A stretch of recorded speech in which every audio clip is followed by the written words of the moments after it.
o Alisson ele já apresentou de forma geral o projeto, a ideia, os procedimentos, e eu vou apresentar de forma rapidamente alguns dos resultados que a gente chegou. Então, próximo slide, por favor. Mais próximo, tá bom. Então, apenas relembrando, o valor venal busca refletir o valor de mercado dos imóveis.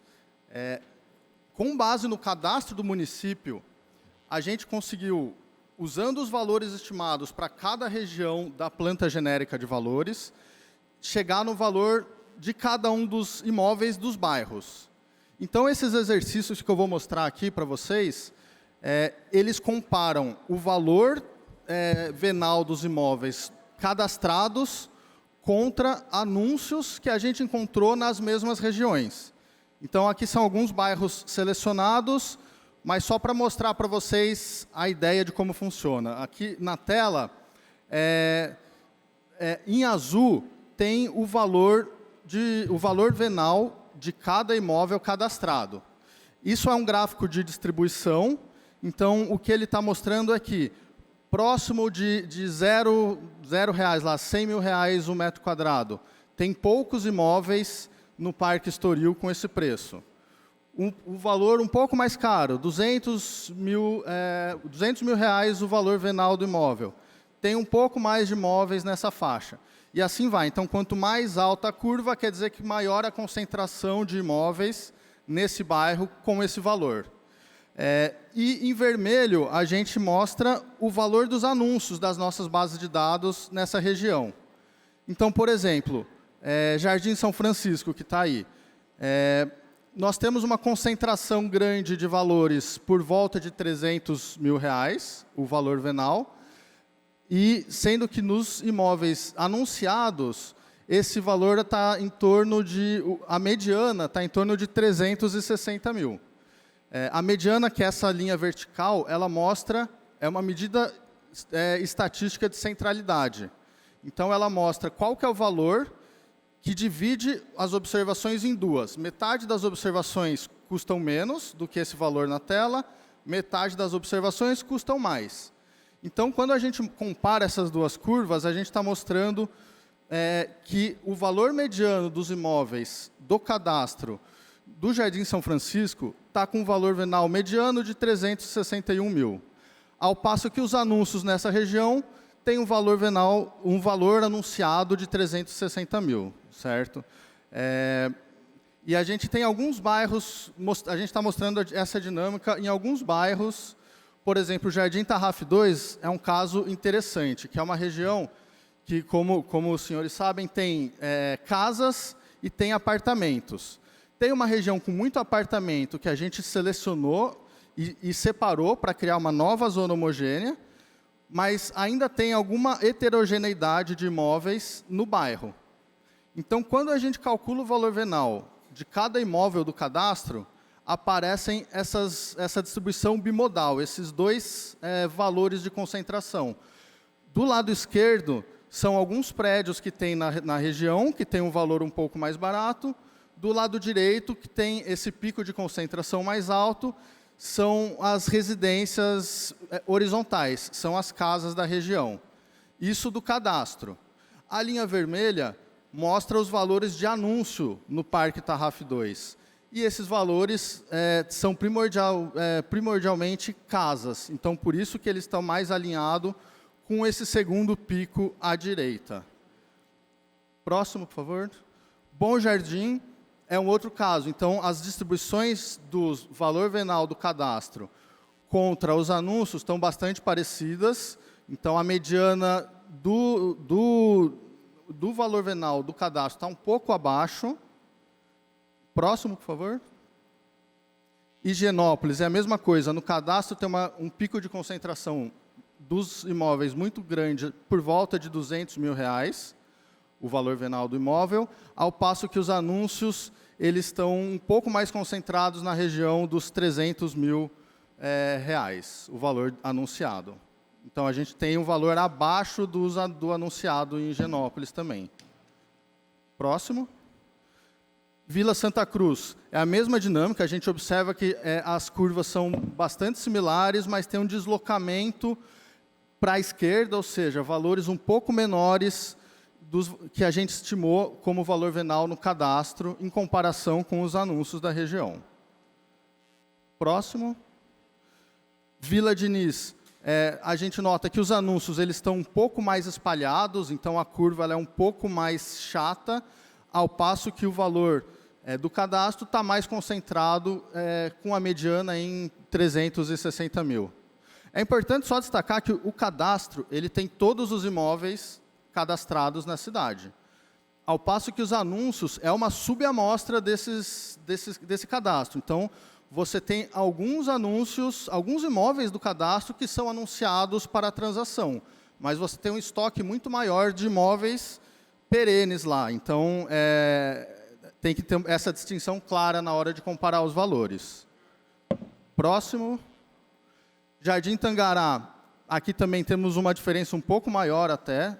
Então, a mediana no cadastro está em torno de 400 mil, ao passo que os imóveis anunciados estão sendo anunciados por um valor em torno de 580, eu acho. Próximo.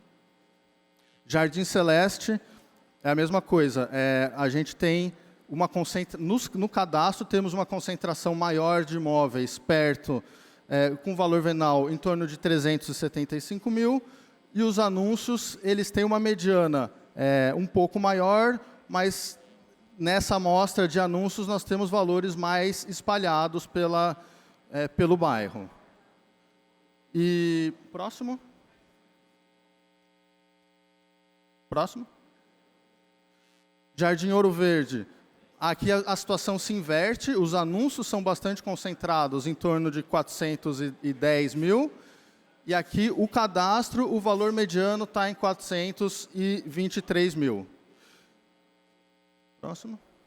Bom, acho que é isso. Acho que a mensagem que fica é que os valores venais que a gente encontrou nos imóveis estão, via de regra, bastante próximos dos anúncios das regiões, por mais que anúncios sejam uma parte da modelagem. Como o Alisson colocou, existem várias variáveis que entram na modelagem estatística para chegar no valor venal que a gente apresentou aí e em mais detalhes nos anexos da Prefeitura. Vereador Odélio, pois não. Desculpa, qual é o seu nome? Thales. Oi, Thales. Boa tarde. Boa tarde. Thales, eu comecei a ler o estudo é muito técnico, e eu vejo que vocês utilizaram inteligência artificial como parâmetro desse estudo. Eu queria saber o que foi utilizado nesse estudo e quais foram os parâmetros injetados dentro da inteligência artificial. Porque nós sabemos que a inteligência artificial ela trabalha com parâmetros dados por homens. Uhum. Então, eu queria que você explicasse para nós como funcionou essa modelagem ligada à inteligência artificial. Não, perfeito. O modelo que a gente usa da inteligência artificial, do subcampo de aprendizado de máquina, é o de floresta aleatória. Que a ideia básica é que você coloca um monte de variável lá, e aí ele faz o cálculo para tentar achar o melhor valor. Você, então, tem variáveis de saída e variáveis de entrada. Então, ele faz a melhor combinação das variáveis de entrada para se aproximar do valor de saída. E aí, nas variáveis de entrada, nos inputs do modelo, são muitas variáveis, muitos tipos diferentes de variável. Então, entra, por exemplo, imagens de satélite, entram pontos de interesse. Então, o que é ponto de interesse? A distância de determinado ponto para hospital, para restaurante, para universidade, para hotel. Você tem várias tipologias de pontos de interesse, e aí, para cada ponto do mapa, a gente calcula uma matriz de distância, que esse ponto ele está a quantos metros de um hospital, está a quantos metros de uma universidade. Então, pontos de interesse é uma das variáveis. Tem variáveis de anúncio que ajudam a entender qual que é o output da região, qual que é o valor esperado na região. Tem variáveis socioeconômicas, então, por exemplo, do censo, tem renda, tem, enfim, são diversas variáveis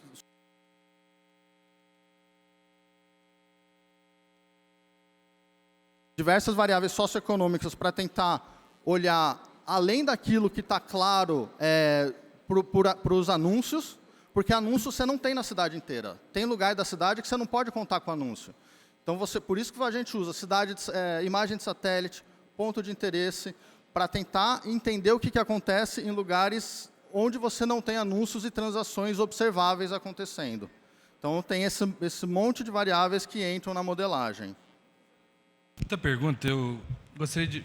Vereador, só um minutinho, deixa eu só fazer pedir a autorização para vocês para prorrogar o expediente até que seja apreciado todos os itens. Quem tiver de acordo com como está aprovado. Pois não, vereador. Mais uma pergunta, e aí eu encerro minha fala.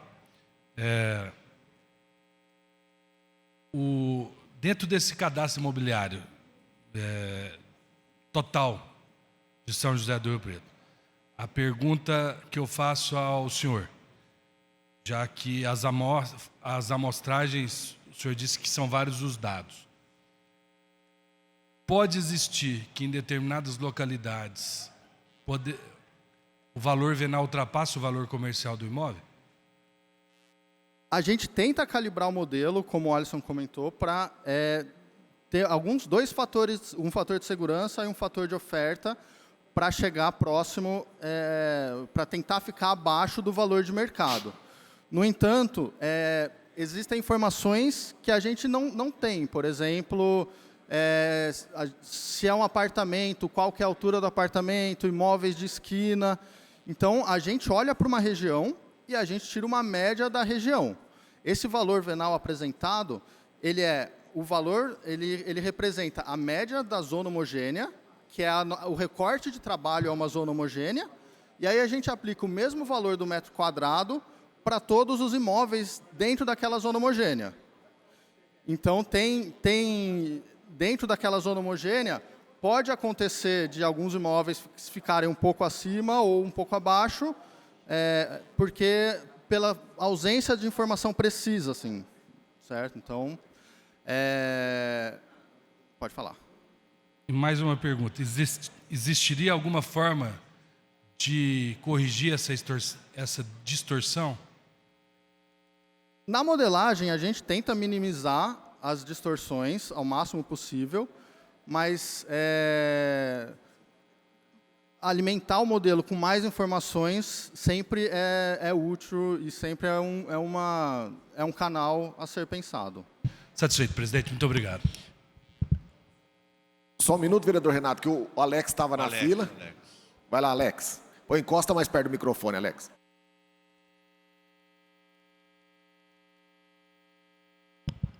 Só uma pergunta só. E se houver esses erros, eles podem ser corrigidos? Que eu já soube de caso também que está num valor bem maior do que o valor venal. Não, se pode, caso a caso. Só se alimentar de informações. É isso. Eu entendi. Não, então, acho que tem duas partes, né? Uma é o valor venal e a outra é eventuais revisões de modelagem. Então, o mercado imobiliário, ele é bastante dinâmico. Então, os preços, naturalmente, eles evoluem com o tempo e a característica urbana muda com o tempo. Então, atualizações da modelagem fazem sentido para acompanhar a dinâmica imobiliária da cidade. Mas, de uma mesma situação, ainda é possível ajustar eventuais valores à medida que a gente adiciona informações na modelagem.